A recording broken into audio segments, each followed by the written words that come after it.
બેઠકોની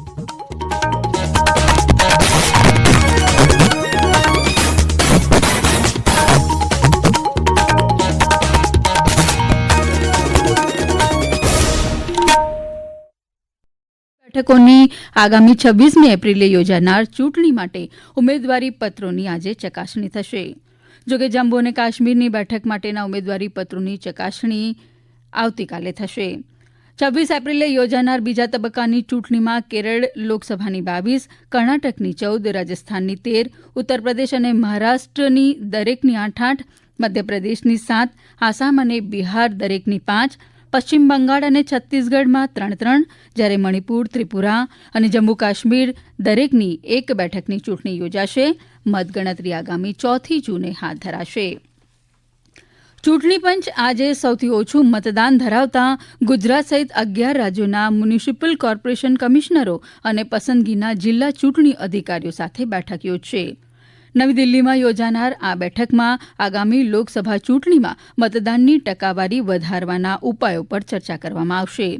આ બેઠકમાં કેટલાક શહેરી અને ગ્રામીણ વિસ્તારોમાં ઓછા મતદાનના મુદ્દાને ઉકેલવા માટે ચોક્કસ કાર્યયોજના અંગે ચર્ચા કરવામાં આવશે. ચૂંટણી પંચના જણાવ્યા અનુસાર આ બેઠકમાં અમદાવાદ, દિલ્હી, મુંબઈ, ચેન્નાઈ, બેંગલુરુ, હૈદરાબાદ, પુણે, થાણે, નાગપુર, પટના સાહિબ, લખનઉ અને કાનપુરના મ્યુનિસિપલ કમિશનરો તેમજ બિહાર અને ઉત્તર પ્રદેશના જિલ્લા ચૂંટણી અધિકારીઓ હાજર રહેશે. આ સંમેલનની અધ્યક્ષતા મુખ્ય ચૂંટણી કમિશનર રાજીવકુમાર, ચૂંટણી કમિશનર જ્ઞાનેશકુમાર અને સુખબીરસિંહ સંધુ કરશે. ઉલ્લેખનીય છે કે શ્રી કુમારે અનેક પ્રસંગોએ શહેરી ઉદાસીનતા અને ગ્રામીણ વિસ્તારોમાંથી સ્થળાંતરના પડકારને ઓછા મતદાનના કારણો ગણાવ્યા છે. કોંગ્રેસે આગામી લોકસભા ચૂંટણી માટે ગુજરાતમાંથી 3 ઉમેદવારોની વધુ એક યાદી જાહેર કરી છે. પાર્ટીએ વડોદરા બેઠક પરથી જશપાલસિંહ પઢિયાર, જૂનાગઢથી હીરાભાઈ જોટવા અને સુરેન્દ્રનગરથી ઋત્વિકભાઈ મકવાણાને મેદાનમાં ઉતાર્યા છે. રાજ્યમાં લોકસભા ચૂંટણી અને વિધાનસભા 5 બેઠકોની પેટા ચૂંટણી સંદર્ભે રાજકીય ગતિવિધિઓ તેજ બની છે. ગઈકાલે આણંદ ખાતે ભાજપ દ્વારા બૂથ પ્રમુખ અને કાર્યકર્તા સંમેલન યોજાયું હતું. આણંદ લોકસભા બેઠકના ભાજપના ઉમેદવાર મિતેશ પટેલના સમર્થન અને પ્રચાર માટે ગુજરાત પ્રદેશ ભાજપ પ્રમુખ સી.આર. પાટીલ દ્વારા આણંદ અમૂલ ડેરી ખાતે જિલ્લામાં બૂથ પ્રમુખ અને સંગઠન અધિકારીઓને ચૂંટણીલક્ષી માર્ગદર્શન આપવામાં આવ્યું હતું. આ સંમેલનમાં સી.આર. પાટીલે પૂરેપૂરું મતદાન થાય તે માટે કાર્યકરોને માઇક્રો પ્લાનિંગ કરવા અનુરોધ કર્યો હતો.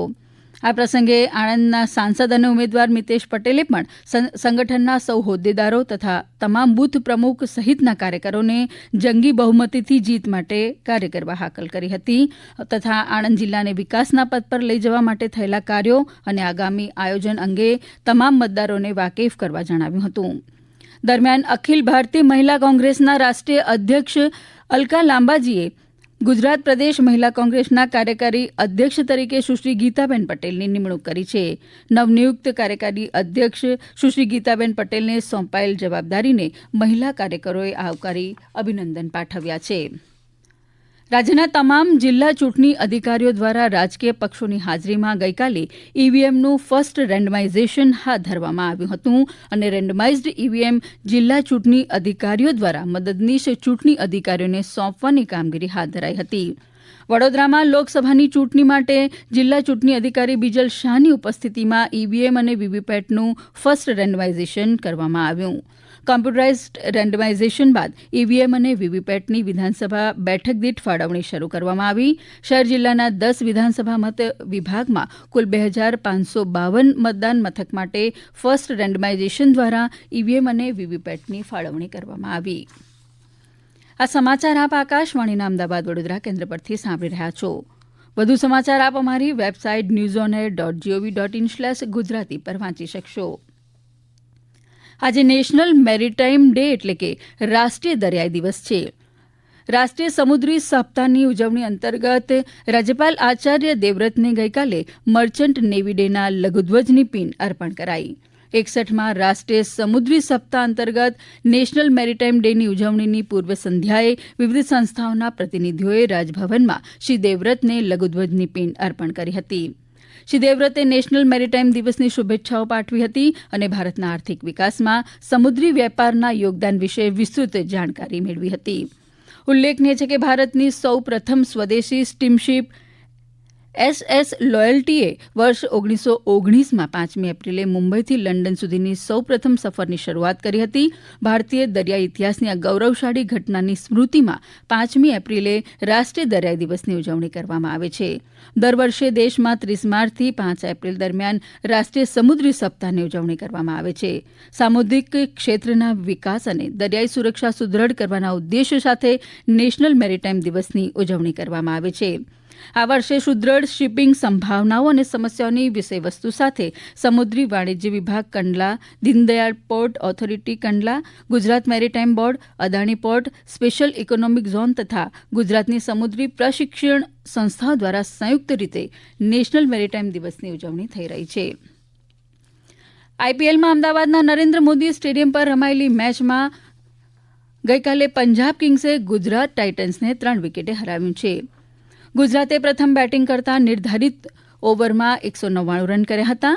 ગુજરાત તરફથી શુભમન ગિલે 89 રન બનાવ્યા હતા. 200 રનના લક્ષ્યાંક સાથે રમવા ઉતરેલા પંજાબે શરૂઆતમાં જ શિખર ધવનની વિકેટ ગુમાવતા રનરેટ ધીમું પડતા મેચ ગુજરાત જીતે તેવી સંભાવના ઉભી થઈ હતી.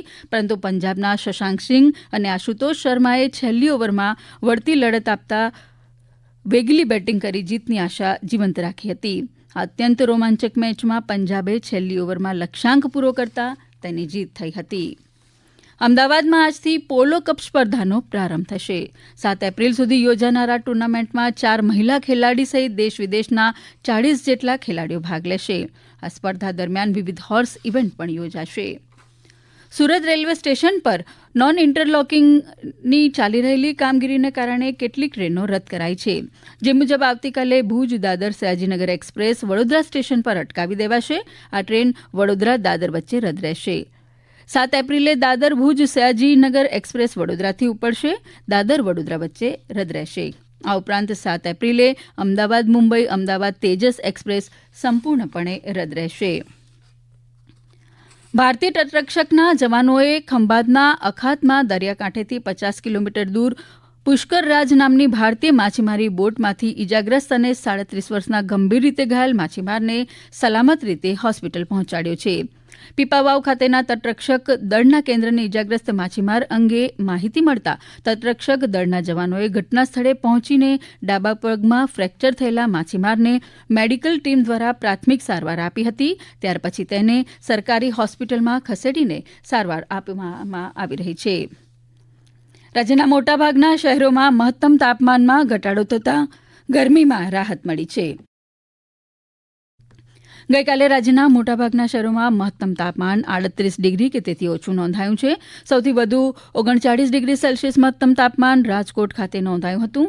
આ સાથે અમદાવાદ, સુરેન્દ્રનગર, અમરેલી, કંડલા એરપોર્ટ ખાતે 38 ડિગ્રી, વડોદરા, સુરત, ભાવનગર ખાતે 37 ડિગ્રી, ડીસા ખાતે 36 ડિગ્રી અને કેશોદ ખાતે 35 ડિગ્રી મહત્તમ તાપમાન નોંધાયું છે. તાપમાનમાં ઘટાડો થતાં લોકોને ગરમીથી રાહત મળી છે. ઉપરાંત ગઈકાલે રાજ્યના વિવિધ વિસ્તારોમાં છૂટાછવાયા વાદળોના કારણે પણ ગરમીમાં ઘટાડો થયો છે. છોટાઉદેપુર જિલ્લાના 18 પરીક્ષા કેન્દ્રો પર આગામી 7મી એપ્રિલે નેશનલ મીન્સ કમ મેરિટ સ્કોલરશીપ પરીક્ષા યોજાશે. અમારા છોટાઉદેપુર જિલ્લાના પ્રતિનિધિ રાજેશ રાઠવા જણાવે છે કે જિલ્લાના બોડેલી, છોટાઉદેપુર, પાવીજેતપુર, ક્વાંટ, નસવાડી અને સંખેડા તાલુકાના કુલ 4,834 પરીક્ષાર્થીઓ આ પરીક્ષા આપશે. મેરિટમાં આવનાર 72 વિદ્યાર્થીઓને સ્કોલરશીપ મળશે. અંતમાં મુખ્ય સમાચાર ફરી એકવાર. લોકસભાની 12 રાજ્યો અને કેન્દ્રશાસિત પ્રદેશોની 88 બેઠકોની આગામી 26મી એપ્રિલે યોજાનાર ચૂંટણી માટે ઉમેદવારી પત્રોની આજે ચકાસણી થશે. ચૂંટણી પંચ ગુજરાત સહિત 11 રાજ્યોના મ્યુનિસિપલ કોર્પોરેશન કમિશનરો અને પસંદગીના જિલ્લા ચૂંટણી અધિકારીઓ સાથે આજે બેઠક યોજશે. ઓછા મતદાન મુદ્દે ચર્ચા કરશે. કોંગ્રેસે આગામી લોકસભા ચૂંટણી માટે ગુજરાતમાંથી 3 ઉમેદવારોની વધુ એક યાદી જાહેર કરી છે. અને આઈપીએલમાં અમદાવાદના નરેન્દ્ર મોદી સ્ટેડિયમ પર રમાયેલી મેચમાં ગઈકાલે પંજાબ કિંગ્સે ગુજરાત ટાઇટન્સને 3 વિકેટે હરાવ્યું. આ સાથે આકાશવાણીના અમદાવાદ વડોદરા કેન્દ્ર પરથી પ્રાદેશિક સમાચાર પૂરા થયા.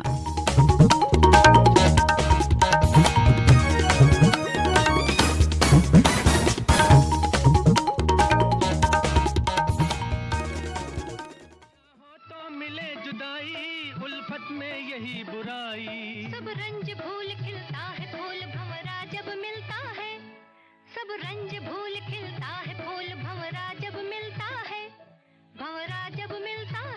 मोहब्बत कर लो, जी भर लो, आज किसने रोका है, पर बड़े गजब की बात है, इसमें भी धोखा है। शिकायत कर लो, जी भर लो, आज किसने रोका है, हो सके तो दुनिया छोड़ दो, दुनिया भी धोखा है, शिकायत कर लो। श्रोताओं, अभी आप सुन रहे थे गीता दत्त और मोहम्मद रफ़ी की आवाज़ों में आर पार फिल्म का गाना। मजरू सुल्तानपुरी ने लिखा इसे और संगीत से संवारा था ओपी नैयर ने। हमारी अगली पेशकश लता मंगेशकर की आवाज़ में काली घटा फिल्म से। गीतकार हैं हजरत जयपुरी और संगीतकार हैं शंकर जयकिशन।